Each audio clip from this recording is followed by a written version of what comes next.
반갑습니다. 코미사 여러분들, 새로운 한 주가 시작됐습니다. 이번 주만 지나면 벌써 2025년 상반기가 끝나고 하반기로 접어들게 됩니다.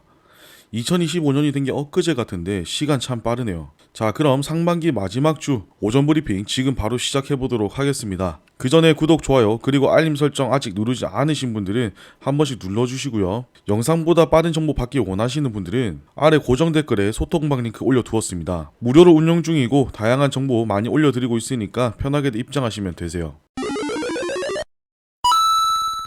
일단 지금 시장을 뒤흔든 건 미국의 이란 핵시설 공습입니다. 이 공습 하나로 유가는 하루 만에 3% 이상 급등했고, 이란은 곧바로 호르무즈 해협 봉쇄 결의안을 통과시켰어요. 호르무즈 해협이 어떤 곳이냐면 전 세계 원유 수출의 약 30%가 이 통로를 거칩니다. 여기가 막히면 당연히 원유 수송에 차질이 생기겠죠. 아직 완전히 봉쇄하겠다고 정해진 건 아니지만 시장에서는 이란이 행동으로 나설 수 있는 가능성을 가격에 반영하고 있습니다. 여기서 중요한 포인트는 두 가지입니다.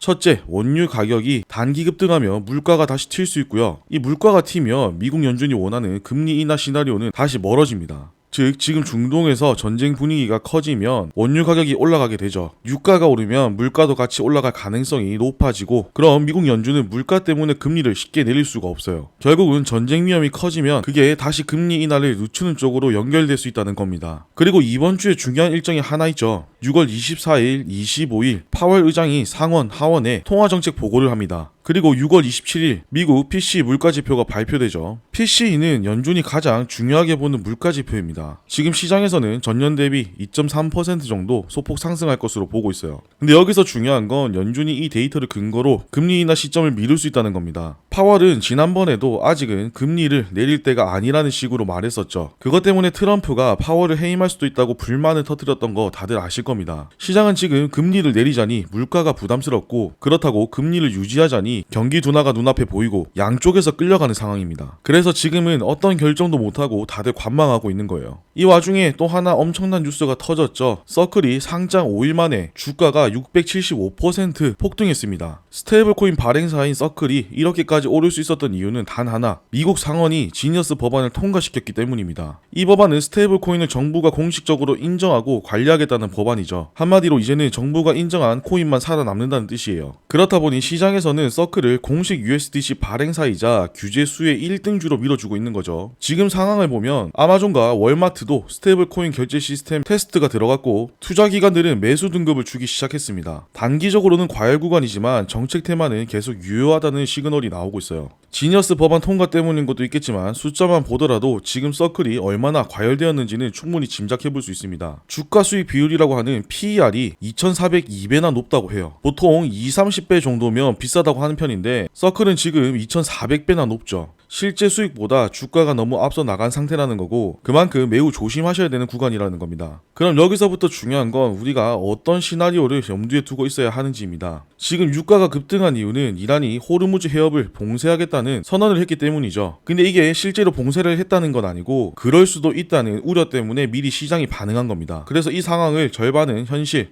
절반은 심리적인 불안감이 있다, 이 정도로 보시면 될 것 같고요. 만약 이란이 진짜 행동으로 옮긴다면 유가는 지금보다 더 크게 오를 수 있습니다. 그럼 인플레이션도 다시 자극받고 증시 전반이 흔들릴 수 있어요. 그래서 지금은 정유주나 천연가스 관련 주식, 운송주, 에너지 ETF 같이 유가에 민감하게 반응하는 테마만 짧게 단기적으로 접근하는 게 낫습니다. 이걸 중장기로 끌고 가기엔 지정학적 리스크는 너무 예측이 어려운 변수기 때문에 욕심보단 빠른 대응이 더 중요해요. 미국 연준은 지금까지 4번 연속 금리를 안 내리고 있습니다. 근데 이번 주에 중요한 발표 두 가지가 있다고 했죠. 6월 24일, 25일에는 파월 의장의 공식 발언이고 27일에는 미국 PC 물가지표 발표가 있습니다. 이 두 발표에서 어떤 메시지가 나오느냐에 따라 금리 인하가 빨라질지 더 미뤄질지가 결정될 거예요. 만약 PC 지표에서 물가가 예상보다 많이 나왔다, 그러면 연준은 아직 금리를 내릴 때가 아니다라고 말할 가능성이 높고요. 그렇게 되면 증시가 흔들릴 수 있습니다. 반대로 물가가 안정적으로 나온다면 이제 금리를 내릴 타이밍이 오고 있다는 기대감이 다시 살아나겠죠. 그래서 6월 27일 전까지는 무리한 매수보다는 보수적으로 대응하시는 게 좋으실 것 같아요. 괜히 불확실한 상황에서 매매했다가 물리는 경우가 많거든요. 지금 미국 시장뿐만 아니라 한국에서도 스테이블코인 이슈가 핫한 이유는 단 하나, 지니어스 법이 통과됐기 때문입니다. 이 법은 쉽게 말하면 앞으로는 아무 코인이나 쓰는 게 아니라 정부가 인정한 스테이블 코인만 사용 가능하게 만든 법이에요. 그래서 서클이 가장 큰 수혜주가 된 겁니다. 상장 이후 주가가 675%나 폭등한 것도 그 영향이죠. 앞에서도 이야기했지만 PER이 2400배가 넘는다는 얘기가 나온다는 건 그만큼 주가가 너무 빠르게 올랐다는 거예요. 이 말은 곧 단기적으로 고점일 수 있다는 얘기고 상승에 대한 조정이 크게 나올 수 있다는 뜻이겠죠. 그 영향이 어떻게 나올지는 지켜봐야 알겠지만 두 가지로 예상해보자면, 하나는 거기서 빠져나온 자금이 다른 투자처로 이동하는 것과 다른 하나는 그 영향이 한국 시장도 마찬가지고 코인 시장에도 같이 영향을 미치는 경우 두 가지로 보고 있습니다.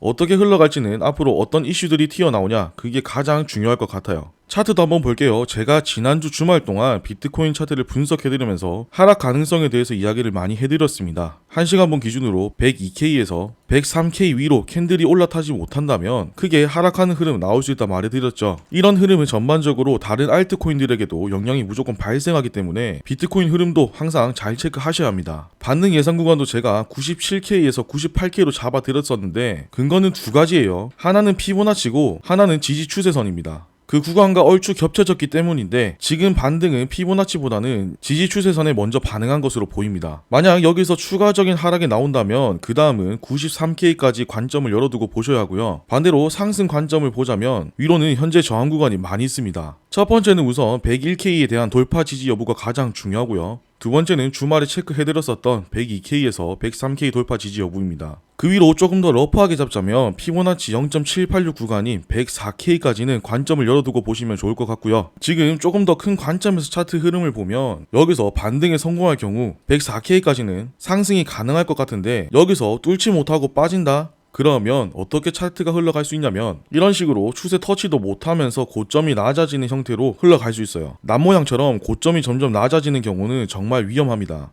제 경험상 저러다가 아래로 크게 빠지는 경우를 너무 많이 봤기 때문에 지금은 보수적으로 접근하는 게 맞고요. 이 추세를 돌파해서 다시 올라탄다면 그때는 공격적으로 매수 포지션을 노려볼 수 있을 것 같습니다. 지금 시장은 정책 하나에 코인이 폭등하고 지표 하나에 금리가 흔들리는 변동성이 심한 장세입니다. 이럴 땐 괜히 예측하려고 하기보다 흐름을 따라가되 확실할 때만 움직이자, 이 마인드가 진짜 중요하다고 생각해요. 특히 이번 주는 파월 발언, PC 발표, 중동 리스크까지 뭐라도 하나 크게 튀면 시장은 바로 반응할 수 있습니다. 괜히 먼저 들어갔다가 물리지 마시고요. 확인하고 들어가는 게 더 큰 수익을 만들어 줍니다. 그리고 혹시 혼자서 이 흐름 잡기 어렵다 싶으신 분들은 아래 고정 댓글에 소통방 링크 올려놨으니까 편하게 들어오셔서 같이 정보 나누면서 대응하시면 훨씬 수월하게 이겨낼 수 있을 겁니다. 오늘 준비한 내용은 여기까지고요. 도움이 되셨다면 구독, 좋아요 그리고 알림 설정 꼭 한 번씩 눌러주시고, 그럼 저는 또 알찬 내용 준비해서 돌아오도록 하겠습니다. 감사합니다.